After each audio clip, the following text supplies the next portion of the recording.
Namun, inventaris Qin Yichen terbatas. Bintang ini tidak kecil, cukup untuk bertahan hidup 1 miliar ras manusia. Untungnya, Monster Sovereign mengirimkan beberapa harta untuk memperbaiki lingkungan bintang-bintang. Qin Yichen mengucapkan terima kasih dan berulang kali meminta agar dengan harga normal, keluarkan peri untuk dibeli. Dan Monster Sovereign akhirnya melakukan apa yang diinginkan sebelumnya. Arai transmisi selesai, dan Dewa Iblis memurnikannya dengan kekuatan suci. Loteng dan berbagai fasilitas juga didirikan. Hanya dalam beberapa hari, bintang tandus ini telah membentuk kota yang terang benderang. Setelah arai transmisi dihidupkan, ras manusia terus dikirim. Butuh sebulan penuh untuk mendistribusikan 1 miliar ras manusia di bintang ini. Qin teman kecil, apalagi yang kamu butuhkan? Setelah semua ini, Bai Chang bertanya, dan Qin Yichen melihat ke kejauhan, meski masih mandul. Namun, Human Rache sudah berdiri di bintang ini. Jika ingin sesuatu dilakukan dengan baik, lakukan sendiri. Dia akan memimpin rekan senegaranya ini untuk membangun tanah airnya sendiri. Tidak, serahkan sisanya padaku. Ada senior. Bai Chang tertawa. Kepalan tangan. Dan beberapa dewa iblis mengirim banyak harta karun. Menjatuhkan harta. Dan kepalan tangan melengkung memberi hormat. Tanpa alasan.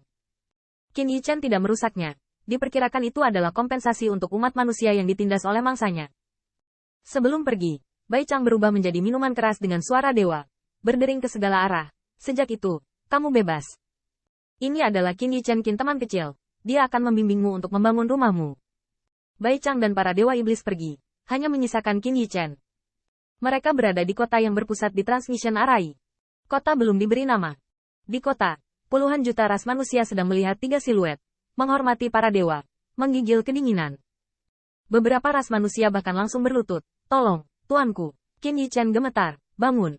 Aku tidak mengizinkanmu untuk berlutut. Banyak ras manusia takut bergerak. Siapa tahu orang dewasa ini sementara? Di tengah kerumunan, tiba-tiba ada seseorang, remaja yang mengepalkan tangan, ditarik oleh orang dewasa. Masih berteriak dengan sekuat tenaga. Bukankah hanya menjadi budak? Apakah ada pesanan? Mengapa datang ke set ini? Qin Yichen penuh energi. Dan pemuda itu telah lama diseret oleh para tetua. Meninju dan menendang. Bocah tak tahu malu. Bagaimana menurutmu? Aku ingin membunuh kita. Ras manusia di sekitar remaja itu ketakutan dan berlutut.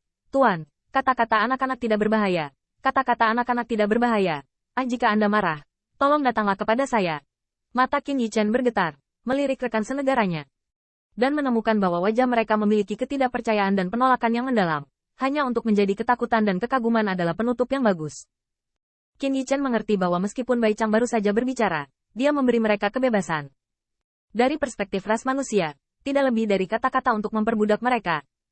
Lagi pula, jika mereka menakut-nakuti mereka begitu muncul, mereka tidak akan melawan, tetapi mereka juga akan menjadi negatif. Dan begitu mereka memberi mereka harapan, mereka akan bekerja lebih keras untuk membangun bintang ini, dan akhirnya ras monster akan menunjukkan warna aslinya. Hal semacam ini, mereka bukannya tidak berpengalaman. Qin Yichen di mataku, 2 garis darah dan air mata menetes di pipiku. Penderitaan macam apa yang telah diderita sehingga saya bisa melawan dan begitu takut akan niat baik? Ziyun tidak tahan lagi.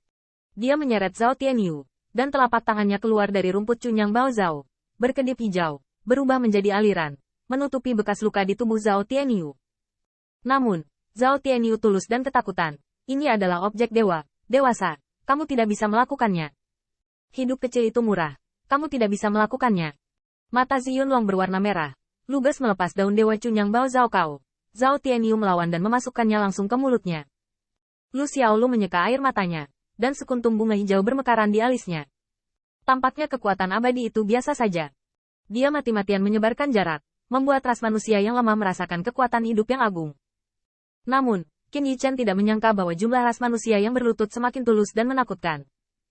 Meskipun semua ini dilakukan untuk mereka, tetapi apa yang dialami nenek moyang dan kakek nenek mereka memberitahu mereka bahwa ini hanya untuk orang dewasa untuk menyebut mereka lebih baik.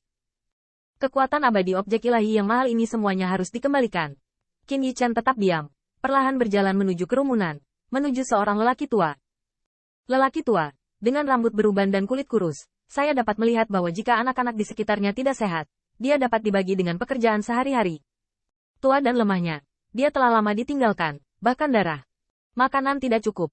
Qin Yichen berdiri di depan lelaki tua itu dan melemparkan jubah.